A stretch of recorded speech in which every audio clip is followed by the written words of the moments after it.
It's wonderful to be with you here in Slovenia, in Ljubljana, and I hope speaking in English will be okay for you.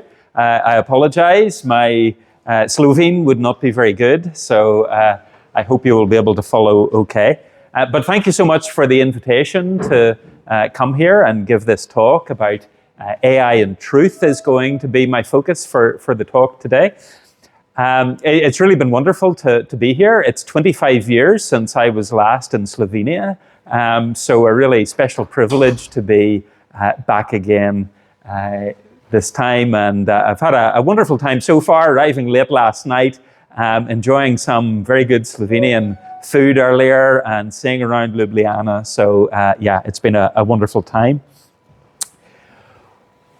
How do we think about AI and truth? AI is raising all sorts of questions for us as human beings, for society in general. But in terms of the specific question of truth, what is the relationship between AI and truth, and how can we find truth in the age of AI? The idea is that truth is increasingly difficult to find in the context of the impact that AI is having on our lives. And so that's really the focal point of what I want to explore this evening. AI is raising all sorts of questions, though, about the future of humanity as well. And so here I would like to just quote two of the leading figures in the field of AI. So first of all, we have Sir Demis Hassabis. He won the Nobel Prize for Chemistry in 2024 for his work in machine learning. This was on the problem of protein folding, a very serious scientific problem, one that people have worked on for decades without making an awful lot of headway. But this problem was, at least to a large extent, solved using this program AlphaFold that they developed. Hassabis is the founder of Google DeepMind. And so he has had a lot of interesting views about AI. And so let me just quote him. He says that if everything goes well, then we should be in an era of radical abundance, a kind of golden era. AGI, that's artificial general intelligence, which would be like a sort of human level of AI, can solve what I call root node problems in the world, curing terrible diseases, much healthier and longer lifespans, finding new energy sources. If that all happens, then it should be an era of maximum human flourishing, where we can travel to the stars and colonize the galaxy. I think that will begin to happen in 2030. Now, I'm not sure exactly which bit will happen in 2030, whether that's about colonizing the galaxy, but you get the general picture here of maximum human flourishing, this golden era for human society based on the benefits that AI can bring to us. But there are other views as well. Let's consider the views of Geoffrey Hinton. Geoffrey Hinton is another Nobel Prize winner, the same year, 2024, Nobel Prize winner in physics, again for work in machine learning. Now, this is interesting in and of itself. Here we have AI and machine learning being used in the context of science. So really transforming science to the extent that two of the Nobel Prizes that year were awarded for work in this field. Hinton says the situation we're in now is that most of the experts in the field think that sometime within probably the next 20 years, we're going to develop AIs that are smarter than people. And that's a very scary thought. He estimates that there's a 10 to 20% chance that AI will lead to human extinction within the next 3 decades. Yeah, I mean, it could hardly be more different compared to the previous view in terms of human flourishing and golden era. Here we're talking about the possibility of human extinction. Now, yeah, what do we make of that? Well, the first thing I would say is that Hinton he's a Nobel Prize winner. He's one of the leading figures in this field, often referred to as one of the godfathers of the field of AI. So I think we need to take his views seriously. Now, having said that, I mean, I think there are quite a few things we need to be concerned about in terms of AI. I'm not sure that human extinction is one of them, or at least it's maybe not at the top of my list of concerns. But it's certainly going to have a profound impact. And so which of these views is right? Probably the truth is going to be somewhere in between, but the stakes are high. There's a lot of significant benefits, but also significant concerns about AI. Well, what is AI? I mean, we're so used to the technology now, I don't really need to say an awful lot about it. Of course, we have the more obvious physical manifestations of AI. We've got robots and driverless cars are obvious examples. But of course, when we go online now, just when we're doing searches, you do a Google search, well, it's AI that has been used in the background. It's retrieving information. It's taking your text and processing that in a way that is going to provide you with relevant information and pages that are most relevant to your search. Similarly, on maps, Google Maps and other technologies like this, again, how's that working? It's all based on data. We need data, and AI and machine learning are processing that data, trying to find the optimal route for your journey, often very, very good and very accurate. And of course, one of the things we might think about later is our dependence on that. I don't know if you drive, do you use Google Maps even when you know exactly where you're going?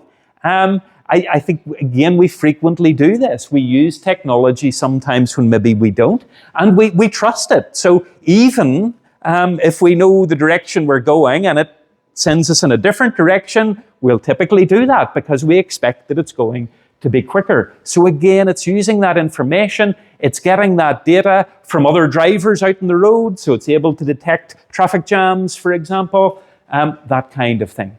Or we go online to Amazon or Netflix, we buy products, we rent movies, and we get recommendations. Well, it's AI that is doing all of this. And of course, once we think about social media and these digital assistants that we have, again, AI is behind the scenes in all of that. And of course, basically, if you're using one of these devices, you're using AI almost all the time. Many of the apps are deploying AI. And of course, what about ChatGPT and the other large language models? A few years ago, when they came on the scene, they completely transformed our perspective on AI and just what it was capable of. Many people, myself included, who were skeptical about just how far AI could go, yet once we saw this, I think a lot of people changed their minds and thought, my goodness, this really is achievable to produce something that looks very like human intelligence. Just a little bit on the terminology here. So I've been using the terms AI and machine learning already, and I'm using those more or less interchangeably. Strictly speaking, machine learning is part of AI. There are other approaches to AI as well, more traditional logic-based approaches, for example. But machine learning basically is taking data and in some sense finding patterns in the data to make predictions, predictions about the movies that you would like or predictions about the journey you should take and so forth. So it's processing that data and finding patterns in it. And it's the developments in machine learning because of the vast quantities of data that we have in science, the internet, social media, just data everywhere around us, in business and finance as well. All this data that we have and developments in the algorithms in machine learning, that's why machine learning has become the dominant approach to AI. And so really we're talking about machine learning in most of the contexts about the big issues that AI is raising. Deep learning, again, maybe a term that you've come across. This is where we're using neural networks typically that are inspired by how the brain works. And so the neural networks have been around for a long time, but the idea was to then extend these to have what are called deep neural networks, where we've got large numbers of these neurons, or simulated neurons. Neurons are what we have in the brain, but we have these computational representations of them. And again, these involve vast amounts of processing. And so this has become the dominant approach to machine learning. And of course, this is the technology that is then used in LLMs, or large language models, such as ChatGPT and various other models of that type. So that's just a little bit of the terminology. And I'm really going to be using AI and machine learning interchangeably. Later on, we will talk a little bit about LLMs. The first thing that I should say is that there are loads of benefits of AI. I work in the field, so my point in giving this talk is not to criticize AI. Well, it partly is that, actually. There are, I think, legitimate criticisms. There are important things that we need to consider, but that's got to be balanced against the enormous benefits that it brings in all sorts of different areas. In my own university, there's a lot of work going on in the medical and healthcare domains. We've seen a lot of progress in terms of medical diagnosis. One of the main uses of this is in terms of being able to process images and be able to detect patterns in images that would be associated with various diseases, for example. And that can really assist the work of radiographers to help them in identifying disease. The sort of work I mentioned that Google DeepMind, Hassabis won the Nobel Prize for, in terms of predicting the structure of proteins. As I said earlier, very difficult problem. The idea of a protein, you've basically got a sequence of amino acids, but what's really important is the structure of the protein, how that it's not just a single stretched out strand, it folds over and upon itself. And it's a structure that's really important in terms of understanding its function. And they developed a technique that was able to do that, to be able to just take the sequence and then predict what the structure would be. And so this is one avenue that could really revolutionize the field of drug discovery, for example. Also many benefits in agriculture and various areas of science and engineering, business, finance. You name it, there's almost no area of modern life that AI is not impacting. From the sorts of apps we have on our mobile phones for daily life, to looking at the financial markets, to making breakthroughs in science. And again, AI transforming how science is done in many cases. So the benefits are enormous. Whether it will lead to the sort of golden era that I mentioned earlier, who knows, but there's a lot of potential. There's also a lot of concerns, and I think many legitimate concerns. One concern is about employment. Is AI going to take all of our jobs, for example? It's already having an impact to some extent. Students ask, should we be studying computer science or software engineering at university? Will there be any jobs for us when we're finished? I think the answer is there will, but those jobs are changing. The sort of patterns of work, a lot of the low-level coding at least is being done using AI these days. And so people who are now going into that industry, their job role is going to be somewhat different. And that's a challenge for us in terms of education as to how we prepare them for a different environment. Many other things that we could mention here. AI assistants and chatbots can be beneficial, but there's also concerns about them as well. Sam Altman, for example, the CEO of OpenAI, was asked about the use of ChatGPT, and he said that one of the main uses of it was young people, basically who aren't making significant decisions in life without asking ChatGPT what they should do. Now, at one level, you can understand that. There's loads of information that you can get when you put in a query. But is this really how we want to proceed as a society, that people are making maybe some of the most significant decisions in life based on the advice of a machine?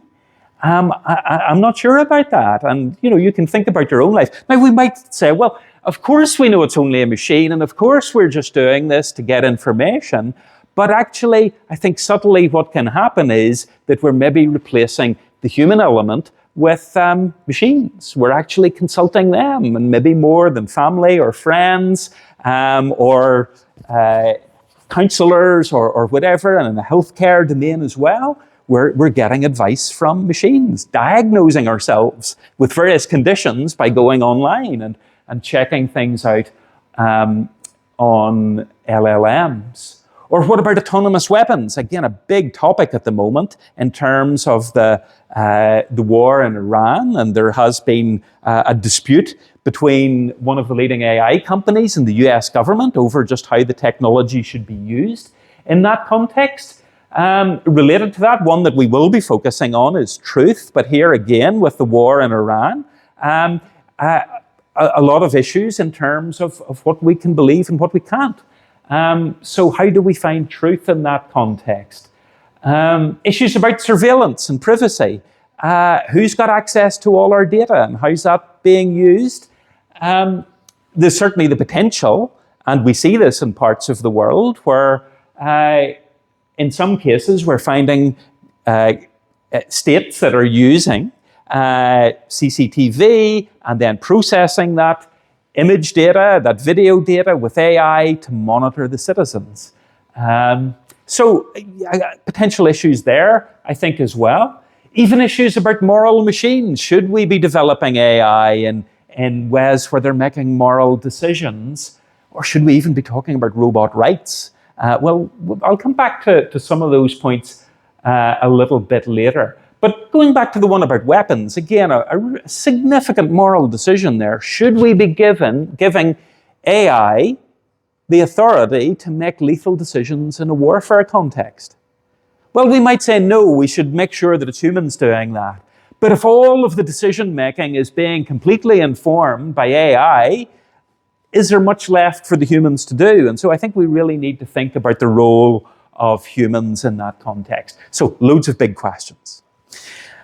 What I've done is I've been thinking about this and thinking about this talk today in particular and some other talks I've given on the topic is to think about some of the big questions that AI is raising for us as human beings and for the modern world.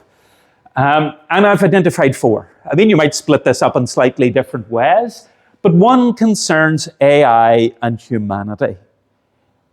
One of my concerns is a potential blurring of the distinction here.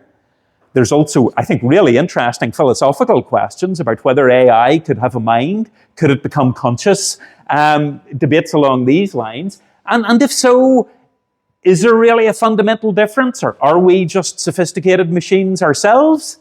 I don't know how you think about yourself. I hope not. I hope I'm more than just a machine. But I think this is a really important question for us to think about in the modern world. What is a human being? At the top right then, given all these ethical and societal issues I've been mentioning, how should we live? How should we live in this modern age when AI is rapidly reshaping the world that we live in? Then there's a question of truth that we're going to focus on, so I'll come back to that one. The final one would be about the future. What is going to happen? Could this lead to human extinction? Could we be taken over by machines? Or could we give machines such a dominant role in our society that it transforms what human life is like? Or could we somehow integrate the technology? Elon Musk, for example, with his company Neuralink, is developing brain-computer interfaces that would enable us, potentially, and this is his goal, to be able to upgrade human beings, that we would have new sort of almost godlike powers, able to perhaps control devices remotely, have enhanced memory, enhanced vision, things like this. So maybe that's where the future lies. Should we be using AI and biotechnology to upgrade who we are? So a big question about what our hope is for the future. Where do we find hope? And these, I think, are 4 really major questions. They're 4 questions that philosophers have been asking for thousands of years, essentially. And I think AI is raising all of these questions in very important and profound ways that we need to think about. Okay, but my focus for this talk is on truth. So let me then turn to that topic. This is Catherine Connolly. Catherine Connolly was a candidate in the Irish presidential elections last year. And I think it was just the week before the election, there was this video doing the rounds on social media that she'd withdrawn from the election. When you watch the video, you find that one of the main presenters from RTE, that's the national broadcaster in the Republic of Ireland, was announcing this news that she had withdrawn from the election. Then it went to one of RTE's reporters who provided more detail about this. And then we see footage of Catherine Connolly herself announcing her withdrawal from the election. But she didn't. It wasn't true at all. It was all generated by AI. Now, she went on to win the election. It didn't do her any harm in that sense. But you can imagine the impact of this in other contexts. For example, if this had an impact, or something, a deep fake like this had an impact on the outcome of a US election, what would the implications of that be? And so I think there's a real concern here just about truth. When we're watching online content now, how do we know what is true and what is not? This has particularly been relevant, again, in the context of the war in Iran. So this is from the BBC's Verify site. And so they've been looking, and other places have been looking as well, at some of the footage. And a lot of deep fakes being generated here from different places. I think the one on the right was from Tel Aviv. I'd need to just check that myself, so don't quote me in case I'm guilty of spreading false information. But it's been generated by AI. And another one here. Now, there was an attack for the one on the left, but this was enhanced. It was changed completely using AI. And so here, an increasing challenge to be able to identify when we go online, when we see videos and social media, what can we believe? How do we know what to believe? A researcher at the Oxford Internet Institute says that fake videos like these have a detrimental impact on people's trust in the verified information they see online and make it much harder to document real evidence. So here's the challenge. It's not just that there's false information or misinformation out there online.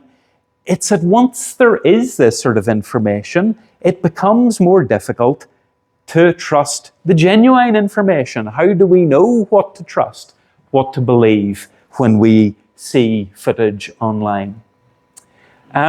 More generally, in the context of fake news, this has become a real issue. A very interesting site that explores this is NewsGuard, and they basically investigate a lot of different online sources in terms of the reliability and their use of AI. A very good site, and one of the things that's great about this site is how they detail their methodology, how they study these different sites and investigate them in terms of the reliability.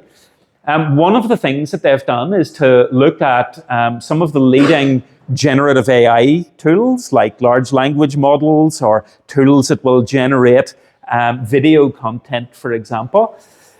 And in a recent report, they say that more than 28%, there's a more than 28% tendency to repeat false claims on controversial topics that we find in the news. So you take any controversial claim about politics, about the war in Ukraine or the war in Iran, and almost a third of the time, this will be repeated by some of these AI tools. They've also identified over 3,000 what they call AI content farm news and information websites. And you can go online and find out more detail about those. Again, they give details as to how they identify these sources. A substantial proportion of the site's content is produced by AI. There's little by way of human oversight of this. There's little by way of indication that the content has been generated by AI. And we find false claims about all sorts of things, about public health, political leaders, top brands, and so forth. One of the concerns here is about what's driving all of this, and it's advertising and income. It's how they make money. And so what's happening in many cases is that the top brands are being advertised essentially on these websites. And many of these websites will seem very plausible. I mean, they've been designed in such a way that if you go on to them, they will seem very plausible in how they present the information, and they will have ads for a lot of top brands. And so money is being made from these. And so this is being spread on social media and so forth. And so I think this is really concerning about just the extent to which this is happening. And some examples of it I've quoted there. You can read them. They can be about almost any aspect of society. So a lot of false claims. And this, I think, is concerning for a whole variety of reasons about how we know what to trust, how we know how to find the truth, and how we differentiate between truth and falsehood in light of all of these developments. Okay, so with deep fakes, we've got fake news, all of this content being generated. One of the concerns here, by the way, is that more and more of the content is being generated by AI. And one of the concerns here is that, of course, AI learns by the content that's out there on the internet. And as more and more of that content is being generated by AI, we're getting this sort of feedback loop, and it's training on AI-generated material. And actually that could, some people have speculated that this could make AI less reliable as we go forward. So concerns perhaps in that direction too. Also some concerns about the cognitive effects of large language models. What's the impact in terms of our thinking and reasoning when we're using AI? I think the truth of the matter here is there's a lot more research to be done to investigate this claim or the impact of large language models, and one that's very relevant in terms of education, but in many other areas as well. So a study by the MIT Media Lab just last year, they wrote up this paper called Your Brain and ChatGPT, Accumulation of Cognitive Debt when Using an AI Assistant for Essay Writing Tasks. So what they did is they got three groups. They got one group to write an essay just in the traditional way with no real use of technology. A second one to write the essay using just online searches, but no AI. And the third group using AI tools to help write the essay. And the findings are very interesting.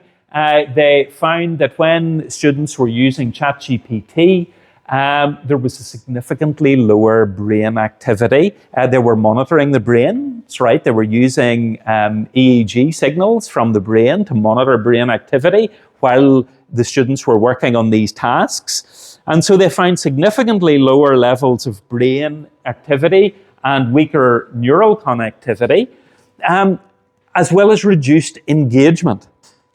Okay, and they found this going across the three different groups. So the group with the greatest engagement and brain activity was the group who weren't using technology at all.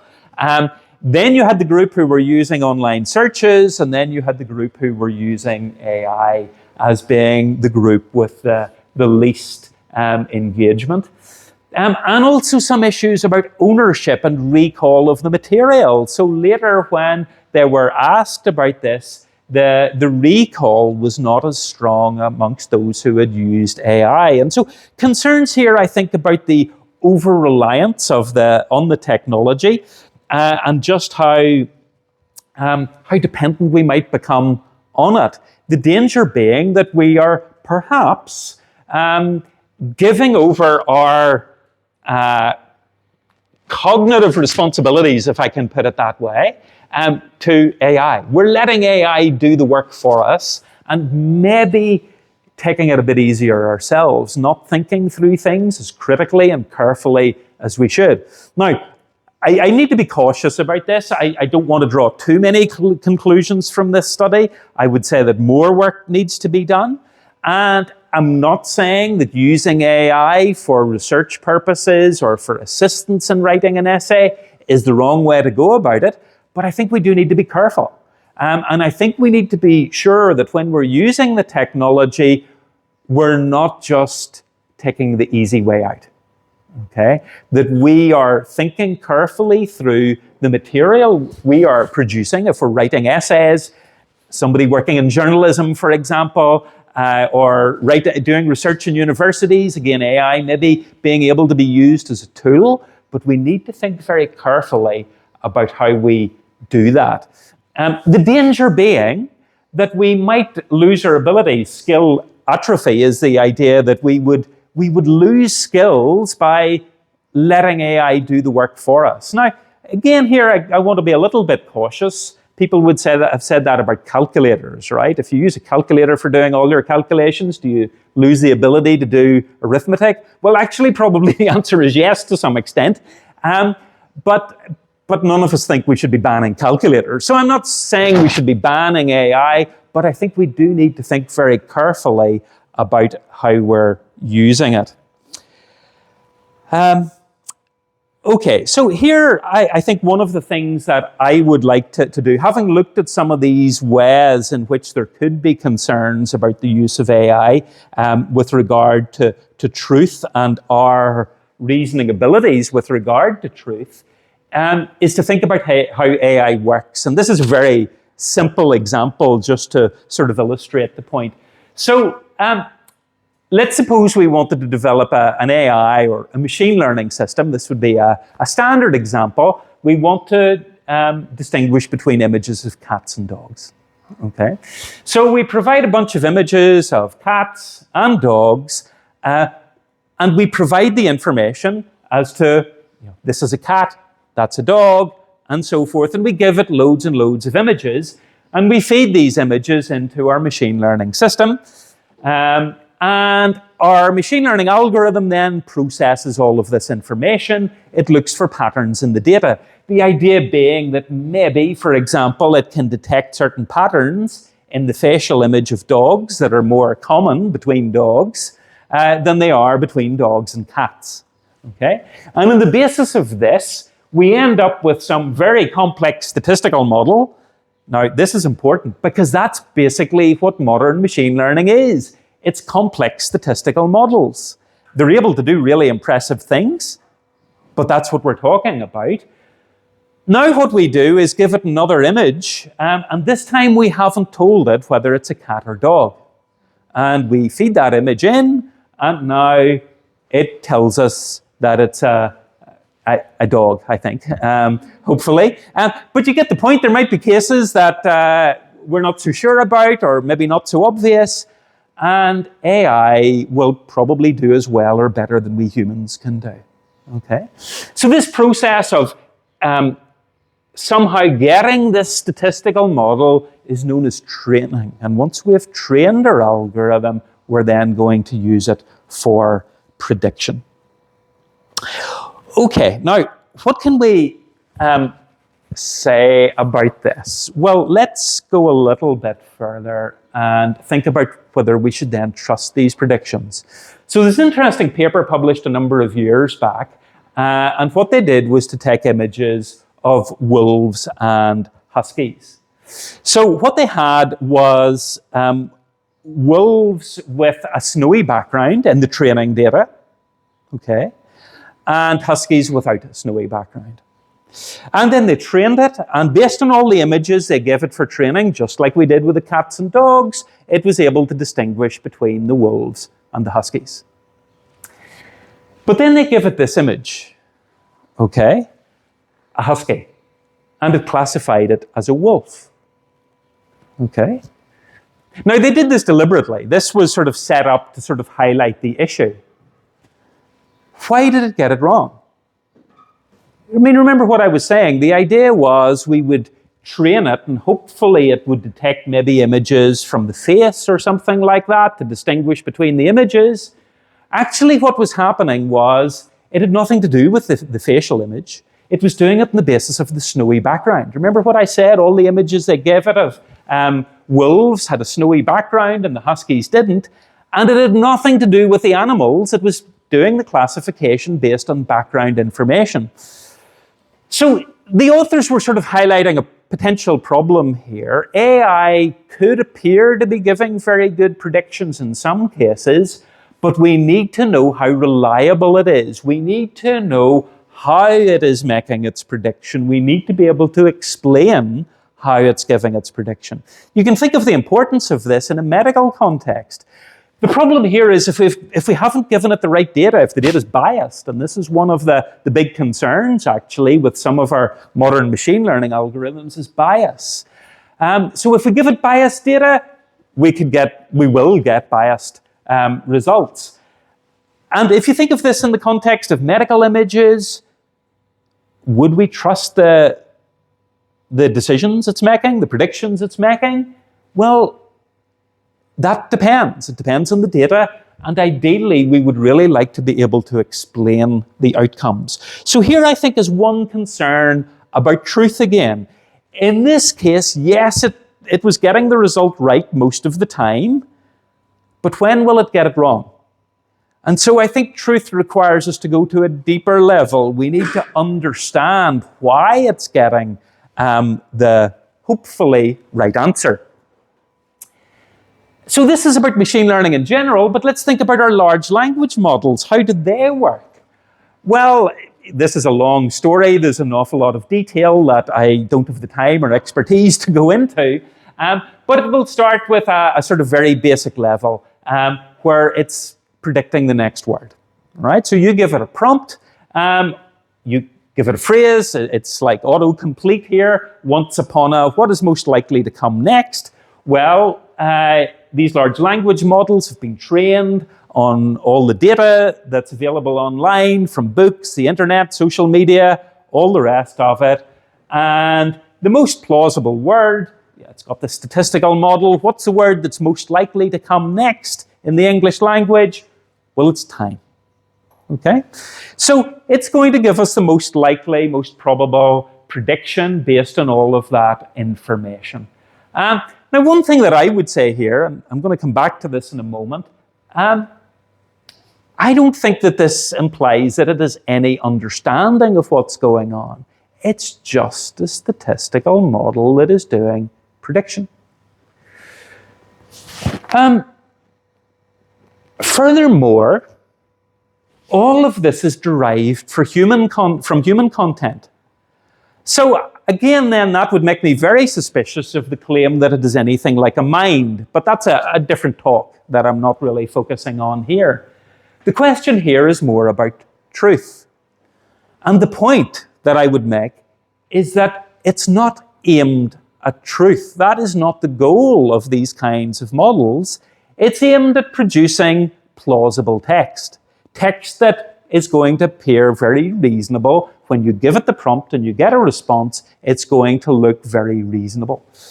And so I think the goal is plausibility, the sort of response that a human might give, rather than truth. Now, that's not to say that accuracy and truth aren't important. And so what they'll do is they'll use human feedback to try to improve the models. But again, that raises a question. Who is providing this human feedback? Could there be biases coming in from the developers and how they're using and developing these models? Maybe not about simple factual information, but once it comes to political information or controversial science debates or whatever, are there biases that could be coming from the companies that are developing this? Well, I just leave that as a question. I think that is a possibility because it's not the technology itself that is designed for giving us truth. So that, I think, is a potential challenge. There's also been, based on how AI works then, a lot of concerns raised about its limitations in various ways, particularly on reasoning, on different aspects of reasoning. A paper studied last year looks at different ways in which this can occur. A particular way it occurs is with embodied scenarios. So these large language models are trained on language, and they don't have knowledge of the world out there, how the world operates, and so they tend to go wrong in scenarios dealing with engagement with the real world. But they also look at formal, that would be like mathematical and logical problems that there are in its reasoning, but also in more informal contexts. And just to give an example of the sort of informal context that they mention, and I took this from their study and tried it out myself on ChatGPT and Copilot. Draw the face of a clock, put in the numbers, and set the hands to 10 minutes after 9. Okay, so you see with ChatGPT, it's not too bad, but it's not quite right either. It's sort of almost 9 minutes. It's not 10 minutes past 9. And the hour hand is in the wrong place. It looks like it's at about 9:30. So it hasn't done a great job. And Copilot's version of it, it's just got it all wrong. It's closer to 10:10 on Copilot. So there are loads of studies that have been done about the limitations of reasoning. And so here again, I think, is one of the concerns we should have about truth. Yes, these tools are very good for giving us certain bits of information, but especially when it comes to reasoning about that information, we need to be very careful. And it's well known that they can produce hallucinations. They'll just make up certain things that look very plausible. I mean, I remember doing this just to get some information about some particular research topic, and I asked it to give me some references to papers in the literature, and it generated quite a list for me. And when I went to look them up, they didn't exist. Now, some of the authors of the papers existed, some of the titles existed, but then they give, maybe the authors didn't match up with the right title, or it was the wrong journal, or something like that. It looked plausible, but it wasn't accurate. Okay? So again, the point is it's not aimed at truth. Now again, that has improved and probably will improve, but there are these general concerns about the sort of information that it is providing us with. I also want to talk a little bit about simulation. So you can sort of work with me just for a moment on this one. This is from another sort of topic and debate about AI. It's whether AI could ever have a mind similar to a human mind. Okay, so the idea was that potentially it could. That when we look at these modern tools, if we can't distinguish between their responses compared to the responses of humans, shouldn't we just say that it has a mind, that it is understanding, that it has genuine intelligence of some sort? John Searle, an American philosopher, proposed this thought experiment called the Chinese room argument. And his idea is a very simple one. We have this man in a room, and he has got this rule book, this manual in front of him. And as well as that, he receives input symbols coming at one side of the room. And his rule book tells him, on the basis of these input symbols, to output symbols at the other side of the room. Now, it turns out that the input symbols are actually Chinese characters. Apologies to any Chinese speakers here. But that was his idea, that these were Chinese symbols. And so the input consisted of questions in Chinese, and the output consisted of corresponding answers in Chinese, the sort of answers that a Chinese speaker would give. And so this looks intelligent, right? I mean, it would give the sort of answers that you couldn't distinguish from a human. It would pass what is called the Turing test, that, you couldn't tell the difference between a human and machine. And so this is essentially what the goal of AI is. And if large language models could do this, could give us responses that, we couldn't distinguish from human responses, then wouldn't we say that they were intelligent? Now, Searle says, no, that's a complete mistake. Even if this could be done. And he says, this guy in the room, he's doing just what a computer does, just processing information. Is there understanding here? Well, Searle says no, because I'm the man in the room and I don't understand any Chinese. All it's doing is processing information. And so would there be any difference if I were using some translation, you know, Google Translate or something, to translate what I'm saying today into Slovene, for example? It would be doing a really good job, I'm sure, of, if it could understand my accent, of translating that into Slovene. But Searle would argue that there's no understanding. And so even if AI can simulate what we do, and simulate what we do very well, it still wouldn't have understanding. Now, this is a really controversial debate, and I'm not going to take time to go into it, but suffice it to say that I think with our current large language models, this is roughly where we are. We have machines that can do, or AI systems that can do a very good job of simulating intelligence, but all they are, they're just statistical models. And they're very good at simulating intelligence, but I think that's all they're doing. I don't think there's any reason to think that they have any deeper understanding. And in fact, when we look at how they are limited in terms of their reasoning abilities, I think that backs up the idea that there isn't a sort of genuine understanding going on here. And this is important for truth, because truth, I think, is more than just giving us factual information. We want a deeper level of understanding if we're really to have deeper insights into the truth. Mark Kuckelberg has written a lot about these issues to do with truth. He has a paper called Large Language Models, Truth and Democracy, and he highlights a variety of concerns here that we need to take seriously. So he looks at misinformation and fake news. He talks about the dangers of unreliable information that we're getting online, the difficulty of polarization, and we see this in our political debates online, people becoming very polarized in their views, and arguably that's exacerbated by social media and AI, or relativism, just that, well, you know, you might have your beliefs and I have mine, you have your truth, I have mine, and, you know, there is no objective truth out there. That's just off the radar. All we have are these different truths, if that's even the right word for them. Or this can lead to an indifference to truth, that we just give up on the search for truth. Truth is, it's just beyond our comprehension. It's just inaccessible for us.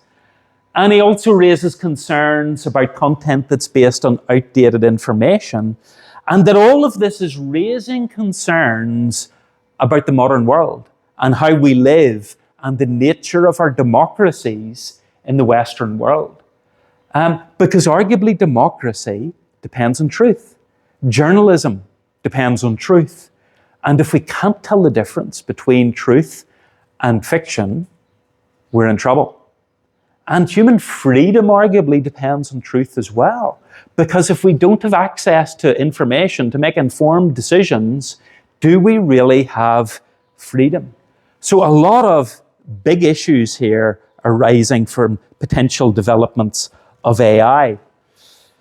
And potentially, there's been a lot of talk about what's called post-truth. In a post-truth society, objective facts are less influential in shaping public opinion than appeals to emotion and personal belief. And I think this is often what we're saying in a lot of the debates and the divisive political opinions that we see in the modern world. And again, the question is whether this could be made worse by AI. The truth almost becomes a thing of the past. Now, in terms of the concerns about truth, I want to finish with one thing on this before I then draw to a conclusion. And there's another concern that I have about truth, not just about the misinformation, not just about the deep fakes, not just about the limits of reasoning, the fact that there's maybe no deeper understanding going on, but that there's a potential deception here. Now, I don't mean that anybody's setting out to deliberately deceive us, although that is partly what's going on with deep fakes, of course, but that there's also a blurring of distinction between human and machine. And I think this is something that should concern us. I mentioned the Turing test earlier. The idea that if we couldn't, distinguish reliably between AI and human responses, then maybe the AI would be said to be intelligent or to have passed the Turing test. This study was carried out last year, and what they did was to get people using ChatGPT and other large language models, and they carried out the Turing test. So you have a human interrogator. You're sitting down and you're asking questions via text to a human and ChatGPT or other large language models. And you've got to try to tell which is which, the human or the AI. And what they discovered was that the humans couldn't tell the difference. In fact, more often than not, for some of the models, they thought the large language model was the human. So it actually appeared to be more human than the humans. Now, I don't think this means that they have minds or intelligence or understanding, but for the first time in human history, we have a technology that in some sense appears to be capable of something like human thought. And so I think it's inevitable we're going to get a sort of blurring of distinctions. There's even been discussion about the fact that maybe these systems could, or some have even speculated already, become conscious. And so maybe we need to be thinking about AI welfare. I'll just pause for a second. Yeah, that's the welfare of the AI systems themselves. And some of the leading companies, Anthropic, for example, have employed someone to look at the issue of AI welfare. And the authors, from some leading universities and companies of this paper, are arguing that there's a realistic possibility that some AI systems will be conscious in the near future. That means the prospect of AI welfare is no longer an issue only for science fiction. AI companies and other actors have a responsibility to start taking it seriously. Really? Should we be doing this? Now, okay, this seems far-fetched, but this is the direction that some people are going in. But let me go back to how we get advice and information from AI. Do we start using these online models as a sort of replacement for humans? Oh, but you say, well, I still know the difference. But is there a bit of a blurring of the distinction? Instead of maybe seeking advice from friends or family, do we turn more often to AI?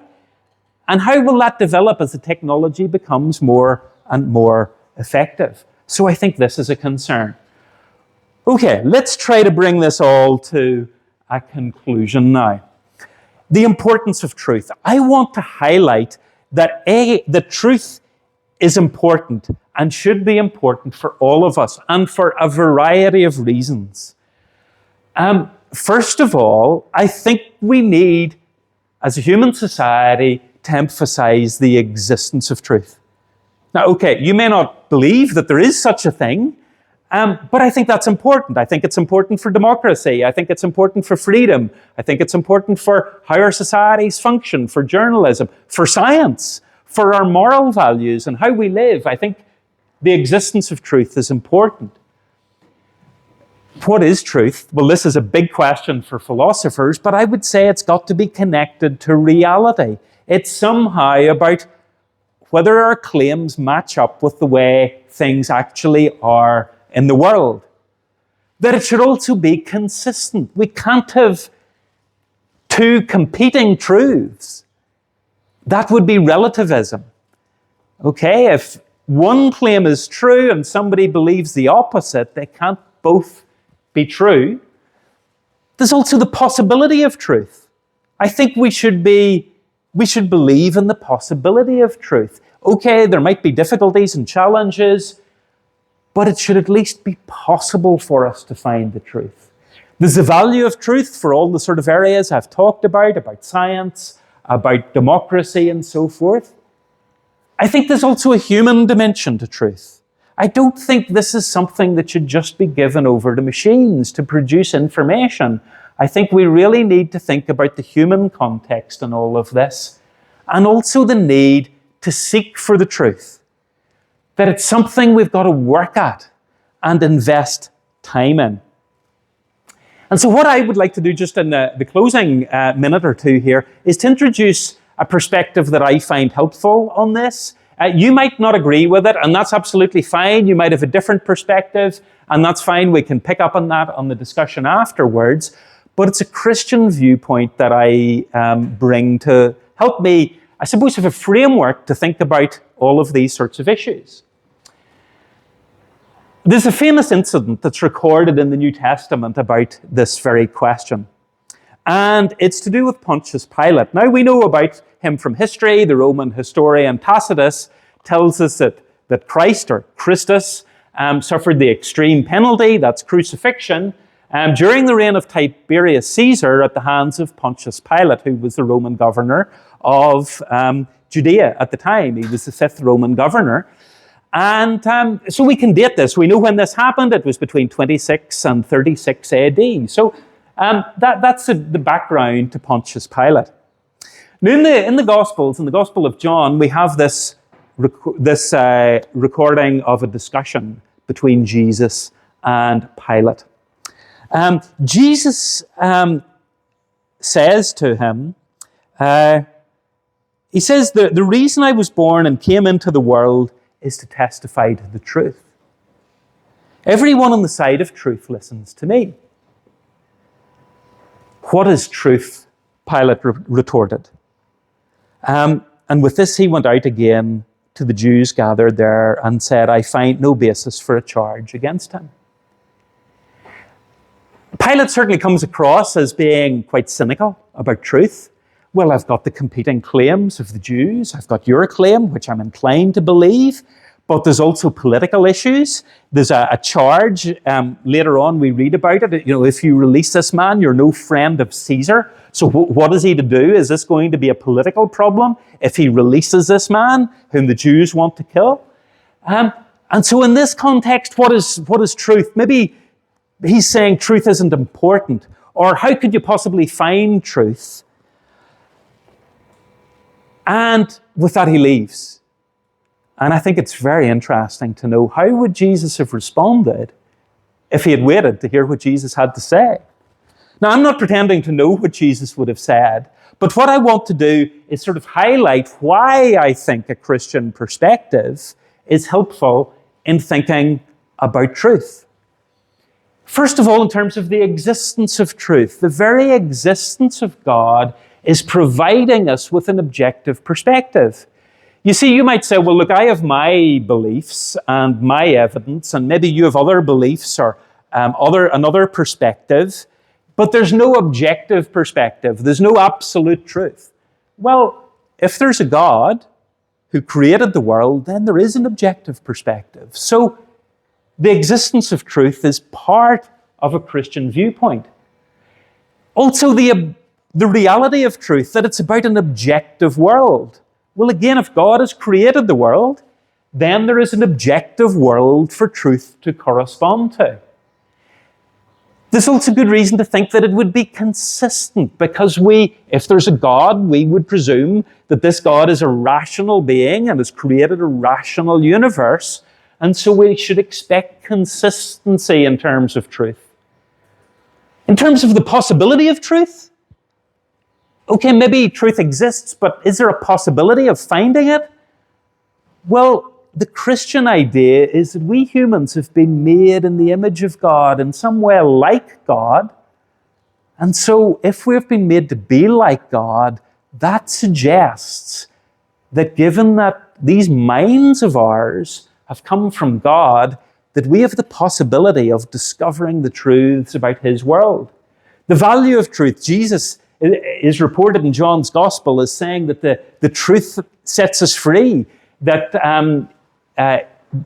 you can know the truth and the truth will set you free. So it is important for freedom, just as we've been talking about freedom and democracy. The human dimension, Again, in John's Gospel, Jesus claims to be the truth. I am the truth. Now, what does he mean by this? Again, people have debated about this, but I think he's pointing to the fact that there's something more than just facts about the world. There's a deeper truth to seek, and he's claiming to reveal that truth to us. So there's a human dimension to it, and also a need to seek the truth. The truth isn't easy to find. It doesn't mean that we can just sort of stumble across it. There's got to be an investment in seeking for the truth. Now, as I say, you might take a different viewpoint and you might find another framework, but I would suggest that a Christian framework provides a kind of foundation for thinking about some of these issues, and furthermore, for the other big questions, although that would take me off on another talk that I'm not going to give now, you'll be pleased to hear. Issues about who we are as human beings, or about how we should live. I don't pretend that this resolves all the questions about AI and society, but it provides a framework, and also about where we find hope for the future. As I say, you may or may not agree with what I've been saying in terms of that Christian framework, but the question remains for us all about how we find truth in the modern world. And so I would highlight a few points. I think practical points that we could all bear in mind. It's recognizing the value and importance of truth. Don't give up on truth. I think it's too important to set it aside, and it's important for human society. I think then we need to make it a priority to seek the truth. And so we shouldn't be just automatically accepting AI or our favorite social media site or our favorite news site as being the authority for truth. I think we need to seek for it. I think we need to look for reliable sources of information. I think we need to look at competing truth claims and try to evaluate them. We need to be aware of bias, not only on the sites we look at, but our own biases as well. Okay? And I have my biases. I'm sure you have your biases too. We need to be aware of these. And we need to look for evidence, not certainty. Certainty is difficult. And you don't need to have certainty to have knowledge. The philosophers debate about this a lot. But the point is, certainty is not a requirement. What we can do in investigating truth claims is to look for evidence, to look for reliable information, to weigh it up, to weigh up different claims, to look for what would best explain this evidence. And that is a pointer to the truth, even if we can't establish it with certainty. Truth is too valuable to set aside. And perhaps the last thing that I haven't mentioned here is that I think we need a humility about that and a recognition that we could be wrong. So I think in the context of all of this, AI is raising some very profound questions about the nature of truth. And it's important that we think about this in our modern world and think about, I've talked about this, I suppose, at a personal level, how we approach it. I think we also need to think about the mechanisms we put in place in society with regard to the use of AI and social media, regarding fake news and deep fakes and so forth. But truth is important, and we need to make it a priority. Havala.